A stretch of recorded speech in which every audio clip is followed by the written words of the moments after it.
Hey you guys, it's Katie Lain with Thrive Alcohol Recovery. And today I wanted to take some time to talk with you all about one topic really around why it is that the Sinclair Method fails for some people and why does it seem to work for other people. I think if you're watching this, you must be familiar with the Sinclair Method and the fact that it has a clinically proven 78% success rate. And I sent an email recently to our subscribers, kind of summarizing a conversation I had with a Sinclair Method doctor who's seen over 1,000 patients. And he told me, I've seen so many people, and I think that if someone really commits to this method and follows it correctly and sees it all the way through, it could have a 98% success rate.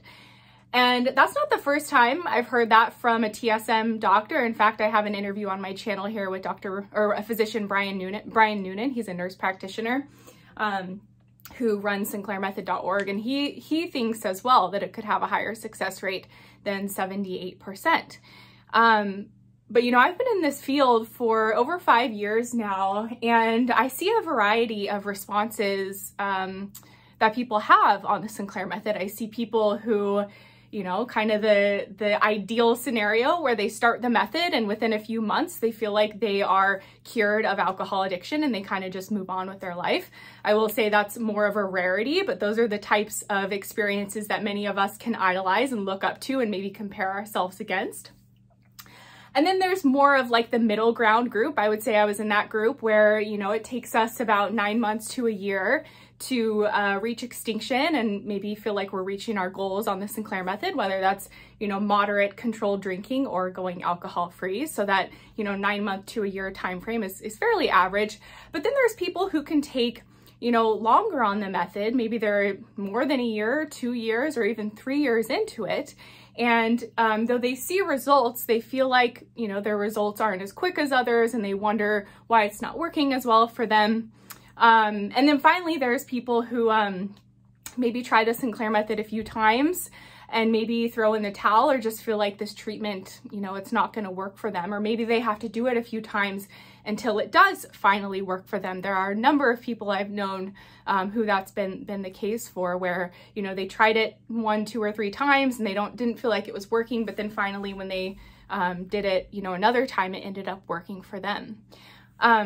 So on that topic today, I really want to talk about, why is it that the Sinclair Method seems to work so well for some people and it doesn't work as well for others, whether it just takes them longer or whether it's somebody who just feels like this method isn't going to work for me. And, I don't want to talk about the kind of physiological issues that can come up whereby, if someone just doesn't tolerate naltrexone, if their body has a severe reaction to it, which is pretty rare. Usually I think that's about less than 10% of people, but there are a percentage of people who even a tiny dose of naltrexone, they just can't tolerate it. So that is one group of people that I'm not really talking about today.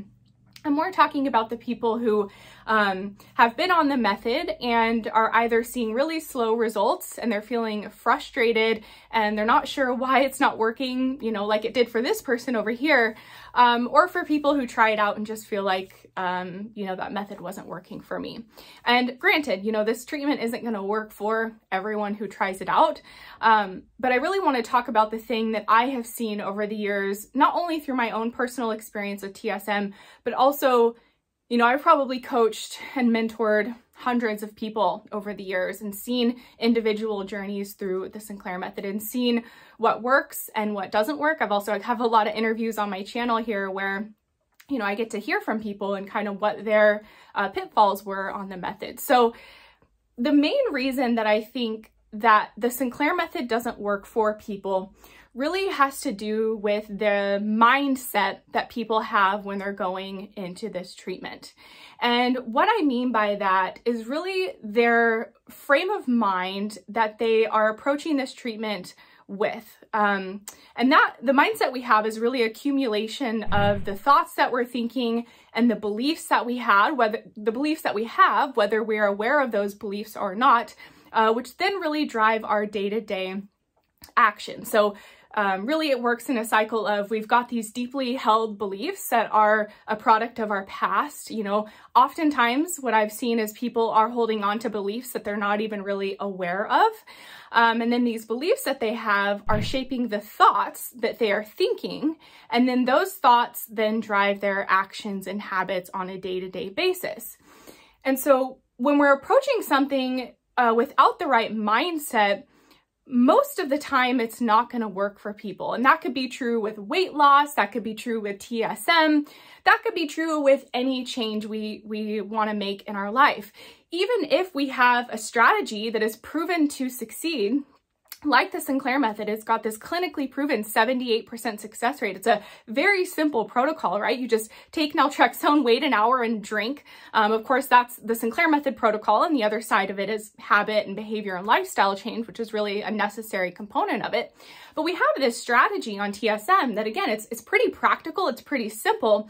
But the thing is it's not always easy. And even if we have this perfect strategy of how to do something, if we're approaching it with the wrong mindset, meaning we have beliefs that are not helping us on this journey, and we have thoughts that are driving unhelpful habits, then what's going to happen is we're going to really fight the method. We're going to fight the change, and it's going to cause a lot of resistance, internal conflict and turmoil within us. It's going to just make every day feel difficult. Oftentimes it leads to people not being totally compliant on the method, meaning they're not taking the medication correctly, or they just kind of lose their desire to make this change or lose their motivation over time. They might start out really gung-ho and excited and, yes, I finally found the answer to my drinking problem, and they're like diving into the treatment. And then a few months in, the newness kind of wears off and they kind of fall back and default back on their old habits and behaviors around drinking. And I'm not placing judgment or saying this is good or bad or anything. This is just a pattern that I've seen being in this space for as long as I have, and just working with so many people one-on-one, and just kind of seeing the different patterns people can go through through this treatment. The great thing about the Sinclair Method is, though, even if someone falls off and they stop complying, or, you know, they make these mistakes, they can always just get back on. And that's why in the program we offer at Thrive, it's lifetime access. And we've already seen some of our members go through these cycles where they kind of fall off after a few months and then they're gone. We can't get in touch with them. And then they come back, they're like, okay, I'm back on it again. And, you know, we're there to support them. And, you know, I don't know the percentage of people this happens with, but this is, you know, not uncommon for people on the Sinclair Method. Maybe about 25%, I would say, of people kind of go through this experience, and that is okay. I also recently sent an email to our subscribers talking about these stages of change where, you know, kind of relapsing or falling out of this cycle is actually part of any type of change. You know, like I always equate TSM to weight loss, but many times when people try to lose weight, they often try many times before they're finally able to do it. I know that's been true for me in my life. And so failing, or quote unquote, you know, falling off the TSM wagon isn't necessarily a bad thing. And it's actually part of the stages of change process that we all have to go through when we're wanting to make any type of behavior change. And so that's why in our program, we're always encouraging people to see their failures or their mistakes as wins, because really we can learn something from them. I know for me, when I would overdrink on naltrexone and drink through the medicine and wake up hungover and just feel frustrated, I noticed that my automatic thought was, dang it, Katie, why did you do this? Like, you're not committed enough. What's wrong with you? It was just like the default was for me to beat myself up. But I had to kind of train my mind to focus on what it was that I could learn from it. And this is really going back to, again, the mindset piece. And first of all, you know, I was talking about these beliefs that we have that then lead to our thoughts, that then lead to our action. And that's really what a mindset is. Again, it's the deeply held beliefs you have, whether you're aware of them or not, that leads to the thoughts that you're thinking. And then those thoughts drive your actions in the day to day. I'll just give you guys one from my personal TSM journey. I'm sure many of you can relate. So one of my deeply held beliefs that I wasn't really consciously aware of until I had been on the Sinclair Method for a few months, it was that I needed alcohol to unwind from the day. I was someone who would, at 5 o'clock just start opening my bottle of wine, kind of race home from work. Before TSM, I remember I'd still have my purse on my shoulder and like be uncorking the bottle just because like I needed to get that first glass of wine in me. It was my way to shut off my brain and kind of transition from the work day into the me time.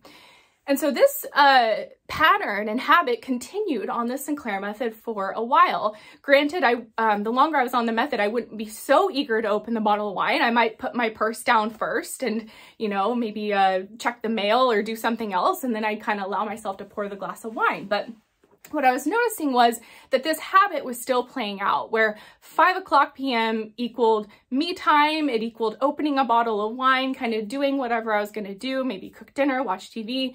But I really was still relying on that wine habitually as my way to transition from the workday and to me time, essentially. And so I started to see this habit playing out. I became more aware of it through TSM because I was noticing like, I don't really want a drink right now. Like if I were to rate my craving level, on a 1 to 5, 5 being extreme, maybe it's about a 2. But here I was taking naltrexone and drinking anyway. And I would start asking myself like, why is that happening? What's going on? And what I realized was when I took time to really think about it and meditate on it and just do some self-inquiry, was that I really had this belief in me that alcohol was my only way to unwind after work. And that belief caused me to think, oh, it's 5 o'clock, time for me to take my naltrexone and open a bottle of wine. And then it would lead into my behavior. And so what I recognized was that in order to break that habit that was playing out, 5 o'clock drinking, I had to start to challenge that belief that I had that was causing that habit to play out. Now, had I not become aware of that belief that I had, that this is the root reason of why it is that I keep turning to alcohol, even though I don't really want to, I think that habit could have played out a lot longer. And it took me a while to break the habit. I'm not saying that once I had that insight and aha moment, everything was different. Not at all. But what it was that insight really allowed me to open up a door to a different way for me to unwind in the evening. And so I realized, okay, I have this like belief and automatic behavior that's playing out that is causing me to feel like I need to drink every single night at 5 o'clock. Okay, I know that there are people in my life who don't need wine as a coping tool every single night. How do they unwind in the evening? What's their way to kind of transition from the workday to me time? And so that was me beginning the process of identifying that belief that was keeping me stuck in these unhelpful patterns, and then find different ways to really challenge the belief and choose different things to believe that would be more helpful toward the person I wanted to become. And so when we have these beliefs, like for me, it was like, I need wine to unwind. Like it's my way to de-stress. It's my me time. It's my coping tool, my comfort blanket. That was my belief I had for 10 years. And so I was like, okay, I guess I need to form a new belief. And what's great about human nature is that we have the choice to choose what we want to believe. But the first step is, and we always tell people in our program this, the first step is really awareness of the belief that you have playing out, and also awareness of the fact that you have the power to change that belief. And so the process for me was just really recognizing that this belief was not helping me become the person I wanted to be, which was somebody who didn't want to have to open up a bottle of wine every night at 5 o'clock. I wanted to be free from that. I wanted to have other options of what I could do in the evening and not feel like I was chained to this wine ritual I'd had for so long. And so I started to brainstorm different ways, like I said, thinking about other people in my life in different ways that they kind of transition from their work day to the me time, starting to form new beliefs in my life. Like, okay, oftentimes if we have a belief and we can turn it into a question, it helps us to change that belief. And what I mean by that is, you know, my belief was, okay, I need wine every night at 5 o'clock to unwind. If I turn that into a question, do I need wine to unwind every night at 5 o'clock? And if I answered it honestly, I could say, no, I don't, because like I said, other people in my life, I see them, you know, relax in different ways. I know there's a million and one other ways I can relax, but this is just a default thought pattern, habitual pattern that's playing out that I am responding to. And I know that there are different ways for me to unwind in the evening without wine. Now, that is just one example from my personal journey on the Sinclair Method. But I think many people go through these experiences on the Sinclair Method where we're working so hard to comply with the protocol, to, you know, change our habits, to set goals. Like in our program, we focus on all of those things because the behavioral side is so important to making this change on the Sinclair Method. But before we can do that, it's really this internal shift that needs to happen with our mindset shift and really getting to the root of the internal beliefs and thoughts that are driving the actions that are playing out. We have to uproot them first from within. Otherwise, it's like a weed that just keeps growing. Like you can keep cutting the weed off, but if you don't get to the root, it's just going to keep growing and sprouting up. So you really have to pull it up from the root.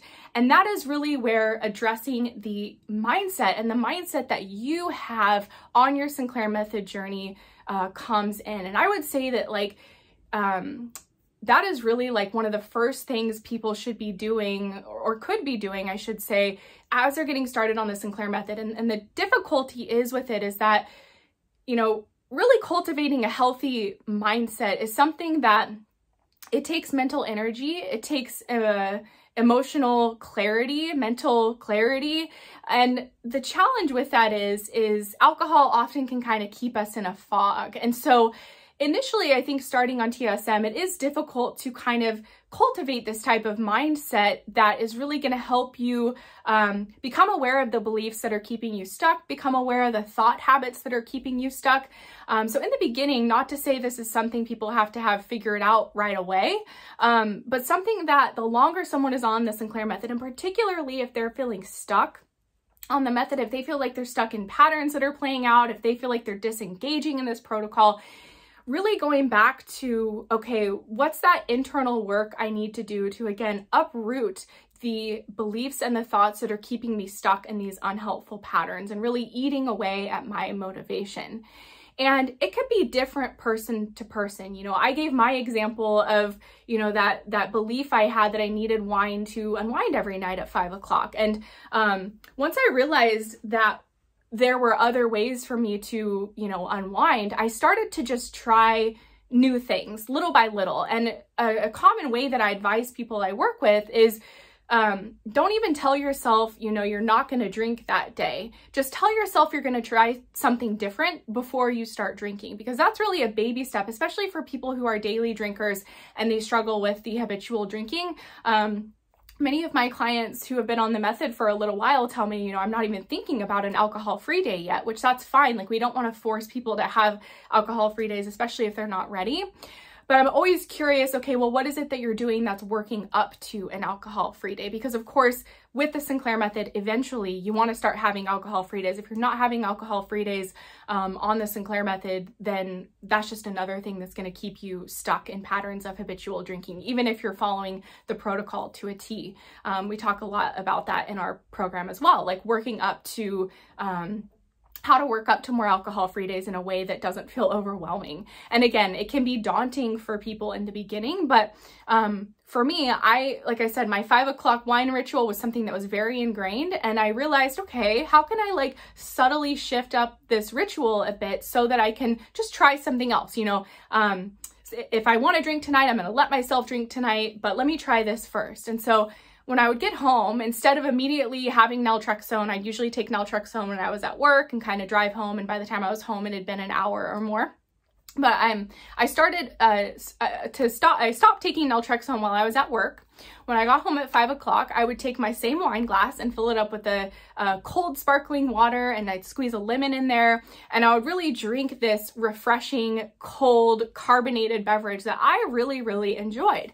And I remember I started doing that at 5 o'clock, and I was consistent with it. That's something else we always talk about. It's just these tiny things you can do with consistency. And I started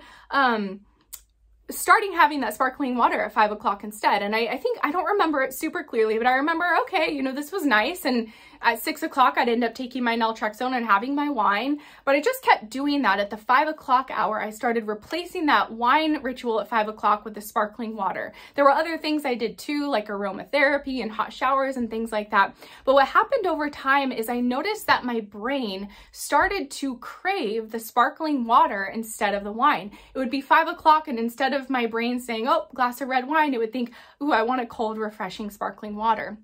And this was really the starting point for me to having more alcohol-free days and not being stuck in that pattern of just 5 o'clock equals wine, because I had gotten to the core belief that was driving that behavior and driving that thought habit and that physical habit that was playing out, and started to challenge that belief. And it really opened up an opportunity for me to think, okay, I believe that I need wine to unwind in the evening, but let me brainstorm a bunch of other ways that I can unwind without wine. And so sparkling water, aromatherapy, hot baths, walks, you know, all of these different ways that we can do it.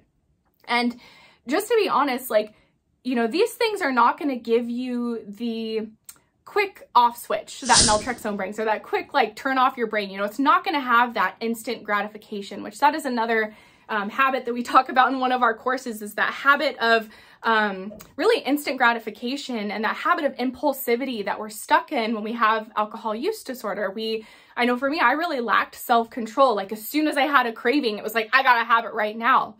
And that's chaotic to live that way, to be honest. When you don't have that control over yourself, it can be just a really kind of a depressing and unhealthy cycle to be stuck in. But it's a process of getting back to, you know, feeling like you're in control with alcohol. But it really does, it starts with understanding these underlying beliefs that are really driving the, again, the habitual thoughts and the habitual patterns that are playing out.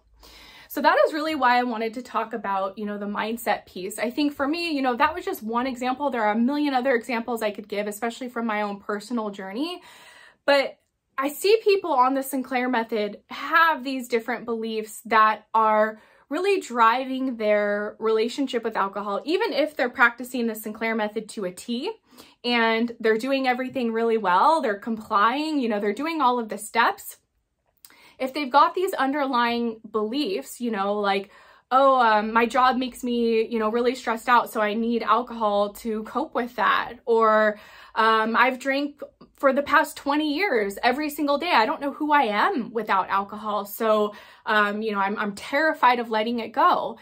You know, what if this method doesn't work for me? Then I'm going to have to go back to the drawing board. Like, I don't want to have to fail at this. Or what if this method does work for me, and then I have this new level of responsibility I have to take on in my life because I can no longer fall back on the excuse of being hungover or intoxicated. And I'm sharing these as things that were really all processes I had to go through of these underlying beliefs and fears and things that I had that could have, and did for a period of time, kind of keep me stuck on the Sinclair Method. I think when we can expose those things, you know, just putting a light on them, shedding a light on them, and really becoming aware of them, it can help us to understand the things that are keeping us stuck. And the way that we can begin to really understand the unhelpful beliefs that we have that are playing out is really to notice the thought patterns that we are having. Because as I said, the beliefs that we have are really shaping our thoughts which then are shaping our behaviors. So if you notice reoccurring thoughts you're having, like, you know, oh, my work stresses me out, I need alcohol to cope with it. You know, that's something maybe you should write down and try to understand the, you know, the core belief that's operating beneath that. What's driving that? You know, is it that alcohol is the only way for you to cope with stress? Maybe that is, you know, for me, it certainly was. I didn't know any other way to cope other than alcohol. And then when I was really stressed, it would be whiskey. Like, I honestly had to, learn different ways to teach myself to cope truly. And I often, use the analogy of it was like my coping muscle through 10 years of AUD had really become atrophied, like it was non-existent. And through the Sinclair method, I had to strengthen that muscle again over time. And, anyone here knows if you go to the gym and you lift weights once, you're probably going to be sore afterward, and you're probably not going to see any difference in your muscle tone at all. You have to go back over and over and over again, and slowly you start to grow bigger muscles and see more muscle tone. And that's the exact same thing that's true with learning to cope differently on the Sinclair method. We've got to really practice new ways to cope, get through the discomfort of it, because it's going to be uncomfortable. I often tell people, I just remember the first time so vividly that I felt genuine anger and I didn't reach for alcohol. I just remember I thought I was going to have a panic attack, like blood was just flowing through my body. I was like, this is too much. Like, this is overwhelming, because I hadn't really felt genuine anger without numbing out on alcohol for a long, long time. And so it was very overwhelming. But by the time I got through it, it was like the best high in the world. Like, no alcohol buzz can replace that, because I was like, oh my gosh, I got through it. I didn't rely on alcohol. I feel better now. Like, that is so cool. And in the recovery world, we call that recovery capital, and nobody can take that away from you. That is capital that you're building up in yourself and really becoming more resilient and reliant upon yourself. And this is all part of the process. It takes time. But in order to even be willing enough to engage in this process and do the things that are necessary, do the inner work that's necessary, and follow the protocol correctly and change behaviors in a way that is sustainable, in order to even do all of this and really fully commit to the Sinclair method with both feet in, not one foot in, one foot out, one foot in your old life, one foot in your new life, that's going to keep you stuck, and it's just going to divide you, and you're going to feel frustrated, and you may stop being compliant. Again, it's all a learning experience, but just to be aware, in order to do all of these things, in order to really jump into the protocol and see it all the way through and see yourself become the person that deep down that you can become, that you genuinely want to become, and that alcohol is inhibited for years or decades. Like, we all have that person inside of us that we've kind of maybe let die out a little bit. Maybe we've kind of just tried to forget about because alcohol's taken front and center in our life. In order to become that person, it really starts with the right mindset and getting to a place where you are committed to your change no matter what. Like, no matter what it's going to take, no matter how long it's going to take, you are in it for the long haul. And there's so many different aspects to this, to really the journey of changing our relationship with alcohol, that I think sometimes people can neglect, and not even that they're doing it intentionally. I think many people, myself included, we just don't always realize how much our identity and who we are and our day-to-day thoughts and our day-to-day beliefs and our actions is completely intertwined with alcohol and alcohol's role in our life. And if we just approach the Sinclair method like, okay, I'm gonna pop my pill and wait an hour and just kind of kick back and see how it works, you might see some progress. But again, if your daily thoughts, if your beliefs, if who you are as a person is intertwined and married to alcohol and alcohol's role in your life, it's going to be a battle, because it's not something that your habits are going to want to let go of easily. It's not something your identity is going to want to let go of easily. It's not something that even how others see you, it's not going to be something that is just going to shed off of you really easily, because it's so intertwined with who you are and what you do each and every day. I always tell the example of when I started the Sinclair method, I was drinking a lot for 10 years and it was really wearing on me a lot. But even when I started this treatment, I was like, I drink too much alcohol. This pill is going to help me drink less. Like, great. That was really the mindset I had going into it. But what happened a few months in was that it was working. The medicine was causing me to drink less. But what happened was all of these things started to surface in my life that I had really been kind of escaping with alcohol, just a couple of examples. I was working at a job that I really hated, that was a very toxic work environment. And I would see that even though I didn't feel like drinking, I would go home and start drinking every night because I hated that job and I was using alcohol as a way to cope with it. I also realized, you know, memories and things from my past really started to surface that I think I'd been kind of numbing out with alcohol for a long time. And I really had to plug into support. I was seeing a therapist and just trying to like heal some of these things that I wasn't even aware of that were there. And I started to feel all of these emotions. I mentioned the example with the anger and, you know, just all of these things kind of surfacing all at once. And it was a little bit overwhelming. And I think at that time, like there was definitely a period of time for me where I was drinking habitually on the Sinclair Method, drinking through the medication sometimes, drinking to cope, even though I didn't really feel like drinking because the medication was working. But I think if we are not approaching TSM, you know, understanding these things that are often a part of changing our relationship with alcohol, you know, it's really changing our identity and how we relate to alcohol and how we relate to life and how we relate to ourselves. It's a really it's a complex relationship we have with alcohol, to be honest. And I think, you know, we call it a relationship with alcohol for a reason, because it feels like such an intimate relationship we have with this substance. And as we are, you know, letting go of alcohol as we've known it, a lot of this stuff can come up. And if we are not approaching it with the right support system, the right mindset, the right expectations, it's gonna throw us for a loop, I think. And I think that's sometimes where people get started on the method and super gung-ho, and then they kind of just fall off the wagon for a bit because it's like, whoa, this is too much, or this medication works too well, or I'm not ready to let go of alcohol in the way that I had known it. Like I still really want it as that comfort blanket and coping tool or numbing agent and things like that. And so there's a lot to this process. Even though the Sinclair Method protocol is quite simple, you know, there's not a lot to that piece of it. There's a lot to it with regards to just the ripple effect of what happens as we lose interest in alcohol and as we gradually drink less alcohol, especially if we're someone who our identities have been intertwined with alcohol, and who we are and what we do in our day-to-day lives have been intertwined with alcohol for years or decades.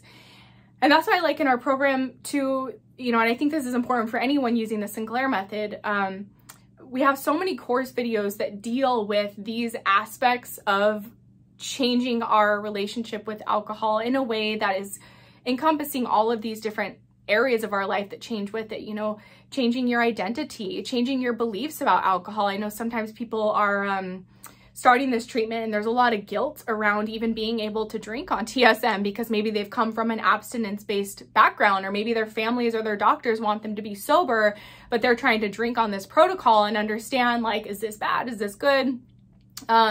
Also, you know, for people to really understand why it is they want to make this change. Are they really doing it for themselves? And if they are, then why? What are all the reasons why they want to make this change? I know for me, my list just grew and grew and grew as far as why I wanted to make this change. I just kept adding to it over and over again and reminding myself of it over and over again, because it's a long-term treatment protocol and it's inevitable that our motivation is going to come and go. You know, it's not always going to be there. And are we going to be willing to kind of, you know, stick to the protocol and do what we need to do, even when we have no motivation? And that, you know, when you can go to a place where you really are defining your why of why you want to make this change and really getting in touch with yourself and really getting to know why you deep down want this change, that's something that can help you stay committed on the good days and the bad days. And also another course we have, which we talk a lot about in our program, is, you know, that vision for your future when you have your ideal relationship with alcohol, and what that looks like and how you will feel and who you will be and what your loved ones will say about you.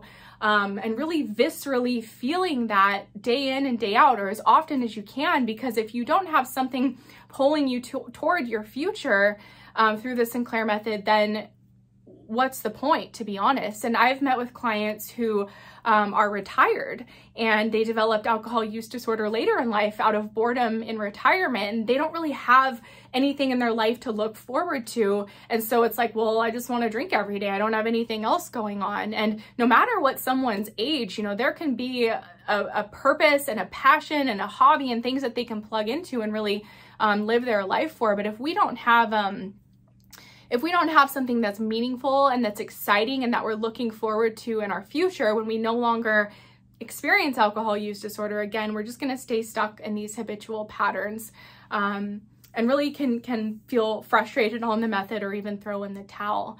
But there's so much more I could say here, but I think I'll wrap up the video for today. Again, just really wanted to talk about, you know, the reasons why the Sinclair method doesn't work as well or as quickly for some people. And again, you know, medication tolerance and response aside, I think it really goes back to the mindset somebody has. And as cliche as it sounds, you know, I talked a lot about how the mindset really is these underlying beliefs we have, which then shape our thoughts and our actions. But if your core belief is not that you can do this for yourself, that you want this for yourself no matter what, if you don't have that fundamental belief operating inside of you, then it's going to be a battle to get through the Sinclair method. And I think, you know, even if someone is practicing TSM today, or if you're considering it, or you're struggling wherever you're at, I think it's so important to get back to the basics of understanding, like, do I really want this for myself? And if I don't,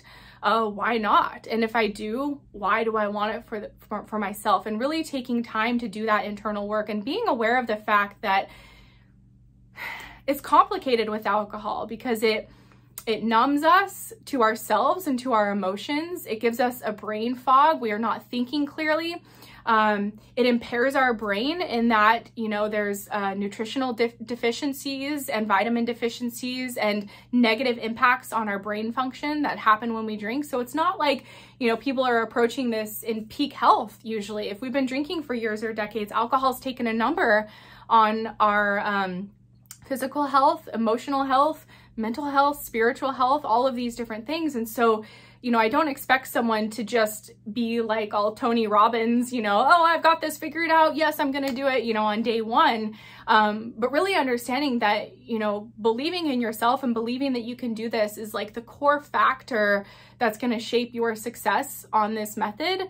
That is going to be the foundation for you to be able to have perseverance and see it all the way through. And again, you know, getting excited about the future of what life is going to look like when this is no longer an issue for you, and really understanding all of the reasons why you want to make this change, and revisiting them every day so that they are really deeply seated within you of, you know, your reason why you want to do this. Because if that stuff is missing, if you're not approaching this protocol with all of these different components of you know, your mindset in a healthy place, or even in a place that's just, you know, looking toward where you want to go, it can be a struggle and it can just be an uphill battle, even with the tool of naltrexone and the Sinclair method, even with the perfect strategy.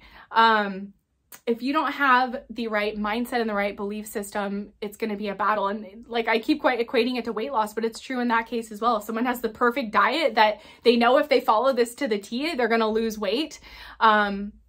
But it doesn't work, you know, it won't work if they don't have the right mindset and their own internal desire and motivation to make the change, a real burning desire within themselves to make this change. So, I hope that helps. That's honestly why we created our program at Thrive, was to really help people be in the right mindset on a day-to-day basis through the Sinclair method. You know, it's a long-term journey. Even for people who get through it really quickly, it still takes several months, and that's more of the rarity, I would say. I think for most people, it's about 9 months to a year.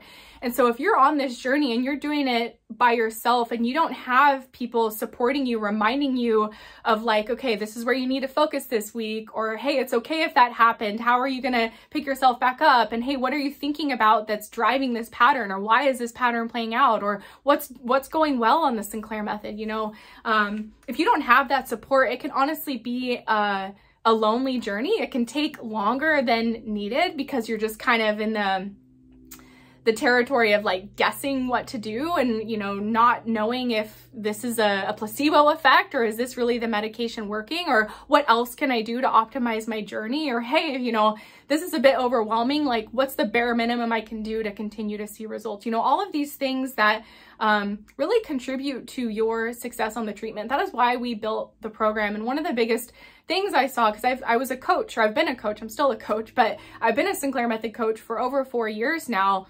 And well before we started the program. And what I saw meeting with people is that you know, I would always have to send them to different places and resources like, oh, go check out this video, go read this blog, look at this resource. I was always just sending people in all of these different places to really help them have more of a holistic, comprehensive Sinclair Method journey. And I was like, I just want everything to be in one place so that like they have everything that they need right at their fingertips. It's not like they have to go out and search it, because they're already doing enough by following the protocol. Like, you know, to have to find and search for answers and still not be totally confident that you're finding the right one, like that's just more work that I think is not necessary and can be unhelpful through this process. So that was like a big vision behind creating our program, is like everything somebody needs for the Sinclair Method is in one place for as long as they need it. And that includes lifetime access to coaches as well, including myself, where people are like, our members are messaging me and our other coaches like, hey, this happened. Like, is that normal? Or what can I do? Or, hey, I fell off the wagon. How do I get back on track? Like, just to have that, that support there for the long haul, for as long as you need it, I think can be really fundamental to someone's success on the Sinclair Method. Because even though, like I said, the protocol is really simple, just take this silly little pill before you drink, like, you know, it's really changing a lot about how we relate to alcohol and how we experience alcohol. And there's a reason some people struggle with compliance. You know, and a lot of it, like I said, goes back to that mindset piece and understanding, you know, are you in a mindset as you embark on your Sinclair Method journey, or maybe you're in the middle of it, are you in a mindset that is helping you get to where you want to go? And if not, understanding how you can approach the method with a mindset that's going to be, you know, helpful to your success. Because, you know, you started this method for a reason. Something inside of you wanted to see this change. Something inside of you is sick and tired of hangovers and being chained to alcohol and feeling like it's got all this control in your life. You know, I know that was me. I was just so tired of feeling like I lacked control in this area. I could just see how alcohol was just preventing me from doing all of these things I wanted to do in my life. And I should say excessive alcohol, the binge drinking, the daily heavy drinking was just such a block for me, and all of these things that I wanted to do in my life. And I can see how people, especially if they've had AUD longer than I did, you know, I was about 10 years, but people who've been at it for 20 years, you know, I could see that I was kind of like forgetting the dreams that I had and the desires and the goals and the personal ambitions. I could see that I was just like putting those things aside and, okay, you know, yeah, I'll just keep drinking, you know, kind of forgetting about them, and not really being hungry to live my best life. We only have one life to live, and it's like time goes by so quickly, and how much more time do we want to spend with alcohol as a ball and chain, you know, or are we ready to, you know, nip it in the bud and get this over with in the next 6 to 12 months so that we can chase after the life that is ahead of us when this is no longer an issue for us anymore. And I was just talking with our coach, Samara, but she was talking about how she's been extinct for, I think, a couple of years now. You know, she still drinks socially and on occasion, but she reached extinction a while ago. And she was like, man, there is so much personal development that comes after extinction. Like, extinction is just the beginning. And I think that is so true. Like, once you're extinct from this problem and you truly feel free from it, it's like life, anything is possible. Life is your oyster. There's just like so many different things that you can do. And you know, the things that you maybe always dreamed of, that you always wanted to do, maybe even since you were a kid. Maybe it's silly things like, you know, maybe volunteering or going on these trips or being able to take long walks every day or spend more time with your grandkids or be more present with your friends, maybe lose weight. You know, there's all of these things that deep down we want to do that when we've been drinking over a long period of time, we kind of forget about them because alcohol takes precedence in our life. I know for me, I felt like alcohol was my purpose. It really was. I remember going through this protocol and I tried to quit drinking a bunch of times before the Sinclair Method. And I would try to like find hobbies because I was like, I don't know what to do, you know, without alcohol. It's like what I do every day. And so like I would buy a sewing machine and start sewing, which I still enjoy to do on occasion. But it's like I had to find out these different hobbies that I like to do without drinking. I was like, I don't even know what I like to do. And it was really this process of self-discovery and rediscovery and being willing to try new things and maybe fail at them or suck at them. But just keep looking for different things that I could plug into, because for me, alcohol was my purpose. It's what I did every night for 10 years. It's what I did every weekend for 10 years. I would do other things, sure, you know, but I had to have alcohol in the mix. Like I didn't want to do something unless we'd be drinking. And so it's truly though, you know, going through this process, it's such a beautiful process of self-rediscovery and really getting back in touch with the truth of who you are. And, you know, for me, it was like going back to things that like because I started drinking a lot in my early 20s. So it was like, what did I like to do, you know, before that when I was like my late teens or early 20s before I started drinking? What did I enjoy? And I would pick up there and just start to do these silly things like take myself out for an ice cream cone or go ride my bike or watch a funny movie. You know, I think one of the things that was so eye-opening for me through this treatment protocol was how alcohol really numbs us out from the simple joys of life. That life is full, so full of these simple pleasures, these simple joys that we can really get so much out of. But when I was numbed constantly with alcohol all of the time, I was completely ignoring them. I was not perceiving them because I feel like alcohol really blocked my joy. And there's a great quote by Brené Brown where she says something like, "You cannot selectively numb emotions. When you numb the negative emotions, you automatically numb the positive ones as well." She says something like that. And that was so true for me. Like I was drinking to cope with stress and, you know, I was also drinking to party and have fun, but I was just drinking every day. But what I realized was that alcohol was really numbing me from noticing these simple pleasures and simple joys of life and desensitizing me to them. And so the longer I was on the Sinclair Method, these simple joys like, okay, I'm gonna walk downtown and go get an ice cream cone and just like walk around. Like when I was drinking, I'm like, okay, can we do that and like maybe get an alcoholic ice cream cone or something? You know, like alcohol always had to be front and center. But through the Sinclair Method and not really desiring alcohol, but also having to find these other ways to spend my time, it was like, wow, this is so fun to do these silly little things like go out and get an ice cream or watch a movie or enjoy a cup of tea. You know, there's so many simple joys and sweetness. Life is so sweet when we can become more sensitive to our environment. And that comes as we drink less alcohol. And, you know, something else that's coming to mind was I have 10 nieces and nephews and like going to their birthday parties, and a lot of people in my family drink a lot. And so their birthday parties would always just be like all of the adults drinking and the kids playing. And I wouldn't really be paying attention to the kids or what they were doing or the gifts they were opening. I'd be like, yeah, just thinking about where's the alcohol.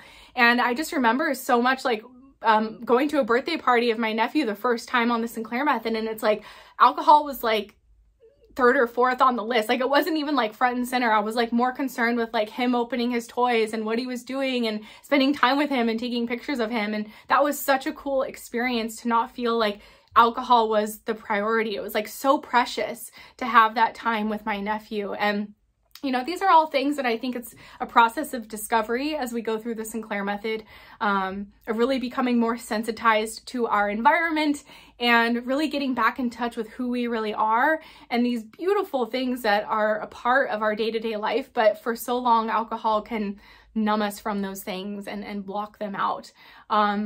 So I think that's all from me. And guys, if you want to learn more about the alcohol freedom program that we offer for the Sinclair Method, check out the link below. You have lifetime access to over 40 video courses, coaching support. We've got live groups, workshops. There's so much happening over there to really support your success on the Sinclair Method. And the community, oh my gosh. Our community is so amazing. Like the people in there are constantly cheering each other on, rooting each other on. I notice on our live group support calls, like we have several each week, and we really just are starting to feel like a family. Like people are looking out for each other and encouraging one another. And it's just so amazing to see that this is taking on a life of its own. And it's really what I was hungry for and what I was looking for on my Sinclair Method journey and over the years being a coach as well. So thanks guys so much. If you watched this whole video, wow, thank you so much for sticking around. Please like if you found this helpful. Would love to hear from you in the comments as well, just how your Sinclair Method journey is going. I'll talk to you guys again soon. Bye for now.